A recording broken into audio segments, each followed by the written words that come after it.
Lihatlah pria yang mengendarai sepeda motor melihat gadis cantik. Segera setelah itu, pria itu hilang kendali dan terjatuh ke tanah.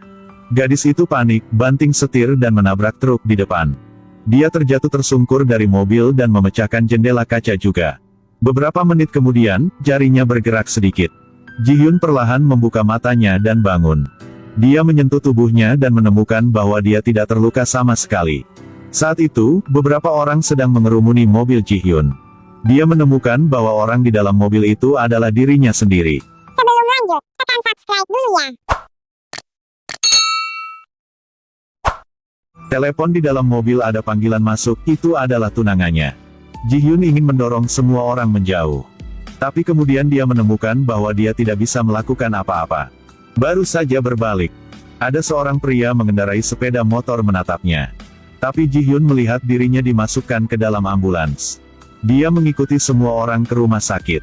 Setelah masuk rumah sakit, Ji-hyun selalu mengikuti dirinya sendiri. Di kamera, dia tidak bisa melihat sosok dirinya. Ayahnya dan tunangannya berlari sampai. Ji-hyun berlari ke arah ayahnya. Ternyata dia menjadi hantu.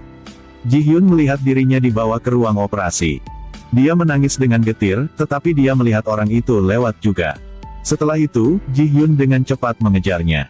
Ketika dia mengatakan dewa kematian. Maaf, kamu kenal aku, kan? Apakah kamu baru saja melihatku? Hei Ji-hyun, apakah kamu memiliki masalah otak saat mengemudi? Setelah itu, dewa kematian melihat pasien yang terbaring di ranjang rumah sakit. Jiwa paman itu telah lolos. Ji-hyun melihatnya, dia sudah membekukan. Kemudian grafik detak jantungnya menjadi 0, jantungnya berhenti berdetak. Dewa kematian tunduk pada paman itu. Lalu bawa dia ke ruangan lain. Dia mengangkat tangannya sekali dan pintu lift terbuka. Paman masuk, lift ditutup lagi. Kemudian lift menjadi asap dan menghilang. Dewa kematian naik ke teras dan berkata kepadanya. Dia adalah orang yang memimpin dan membawa jiwa ke alam baka. Tugasnya adalah membimbing jiwa-jiwa orang mati. Tapi dia bilang yang mati bukan dia tapi paman itu. Tapi karena penyebab kecelakaan adalah kejadian yang tidak terduga, kamu tidak pantas mati hari ini. Ini hanya insiden yang terjadi tiba-tiba. Setelah itu, keduanya pergi ke ruang operasinya. Dia melihat bahwa orang tuanya dan tunangannya ada di sana. Kemudian bahkan ada teman sahabatnya. Dan bahkan teman-teman sekelasnya juga datang. Dokter berkata Ji-hyun akan berubah menjadi tumbuhan, otaknya sudah mati. Dewa kematian berkata padanya. Karena dia meninggal karena kejadian yang tidak terduga, ada cara lain. Salah satunya adalah pergi bersamanya ke lift samsara itu. Kedua, dalam 49 hari temukan 3 orang yang benar-benar mencintainya. Dengan begitu, Ji-hyun bisa kembali. Ini adalah suatu keharusan. Tapi harus menemukan 3 orang yang benar-benar meneteskan air mata untuknya. Ji-hyun mengatakan itu terlalu sederhana. Baru-baru ini, sahabat dan tunangannya semua menangis karena dia. Dewa kematian berkata dia berpikir mereka memang menangis karena dia. Kemudian membawa dia kembali ke pemakaman. Air mata ungu adalah simpati. Itu karena teman-temannya melihatnya mati muda. Air mata abu-abu mewakili penghiburan. Wanita ini meneteskan air mata karena kesopanan. Dan saudara perempuannya, air matanya berwarna putih. Itulah orang yang benar-benar mencintainya. 2 lainnya juga meneteskan air mata abu-abu. Kemudian dewa kematian membawa Ji-hyun ke toko serba. Gadis ini Yi Kyung, 28 tahun. Waktu kerjanya dari jam 2 pagi sampai jam 9 pagi. Dewa kematian membiarkan Ji-hyun meminjam tubuhnya di siang hari. Tapi ada 3 syarat. Jangan beritahu siapapun identitas asli sendiri. Kedua, sebelum jam 12 malam untuk kembali ke rumah. Ketiga, jika Anda ingin menghabiskan uang, Anda harus mendapatkannya sendiri. Setelah itu, Ji-hyun pergi ke rumah Yi Kyung. Pinjam tubuhnya. Saat Ji-hyun memasukinya, dia tidak merasa familiar.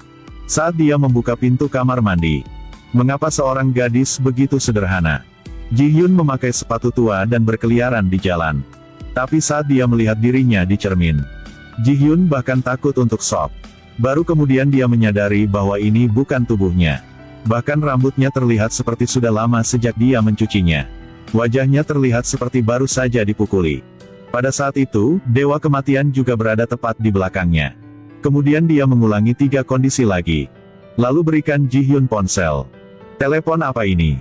Anda memiliki 48 hari dan 3 jam lagi. Apa ini? 29 menit. Ini adalah waktumu yang tersisa. Dewa Kematian memberitahunya bahwa ada tombol darurat di sana. Hanya ketika itu benar-benar mendesak. Jika Anda melanggar 3 kondisi lainnya. Atau apakah Anda dalam situasi berbahaya? Pada saat itu, tekan 0 untuk menghubunginya. Pada saat yang sama, Dewa Kematian juga memberinya 49.000 won.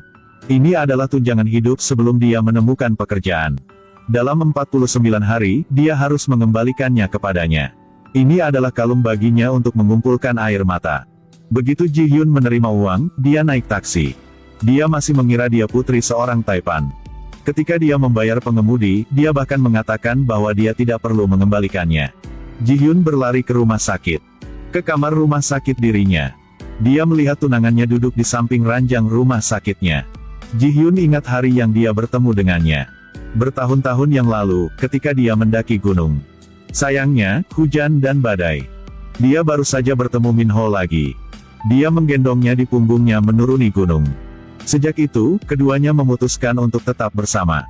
Tapi sekarang, Min Ho duduk di sebelahnya. Jangan pernah meneteskan air mata.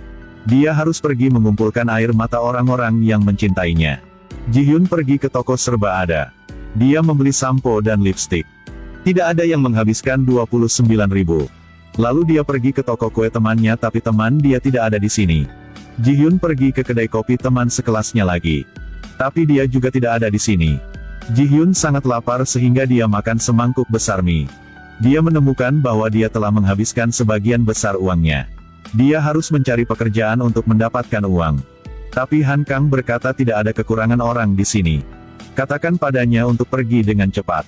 Ji Hyun menegang dan mulai bertepuk tangan. Bahkan jika itu adalah langkah kecil.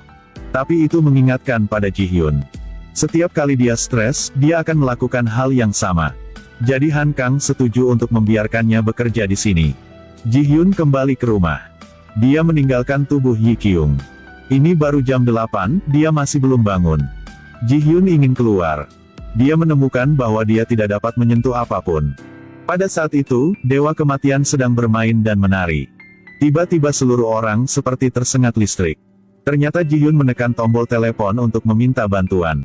Dewa Kematian muncul di depan Ji Hyun. Tanyakan padanya apa yang terjadi. Ji Hyun bilang dia ingin Dewa Kematian membukakan pintu untuknya. Dewa Kematian menjadi marah.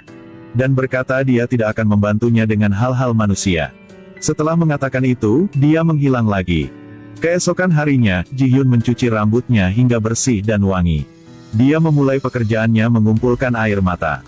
Setelah pergi ke kedai kopi untuk bekerja, dia berubah menjadi Ji Hyun berbeda. Kejutkan semuanya. Padahal itu tubuh Yi Kyung. Tapi Ji Hyun masih mencintai kecantikan.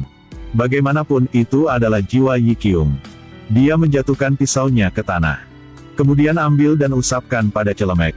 Saat membawa air, tangannya gemetar. Tuang air, tuangkan semuanya. Basah bahkan baju tamu. Han Kang buru-buru menarik Ji Hyun keluar. Tanyakan padanya apakah dia tahu cara bekerja. Apakah resumenya asli atau palsu. Dia menyuruhnya untuk segera pergi ke Hotel X untuk membuktikannya. Jika tidak, dia akan segera memecatnya. Setelah itu, Ji Hyun langsung lari ke Hotel X. Tidak menyangka Yi Kyung benar-benar bekerja di sini. Ji Hyun bahkan melihat tunangannya ada di sini juga. Dia dengan cepat berlari mengejarnya. Pada saat itu, sahabatnya juga berdiri di sampingnya. Tapi dia tidak mengenalinya. Ji Hyun melihat lift berhenti di lantai 18. Dari lantai 6 ke atas semua kamar hotel. Mereka berdua masuk ke lift bersama-sama. Ji Hyun menekan lantai 20 tetapi sahabatnya menekan lantai 18. Ji Hyun tiba-tiba mendapat firasat buruk. Saat dia mengikuti sahabatnya ke ruangan itu. Melihat tunangannya membuka pintu lagi. Seret sahabatnya ke dalam. Episode berakhir di sini, sampai jumpa di episode 2.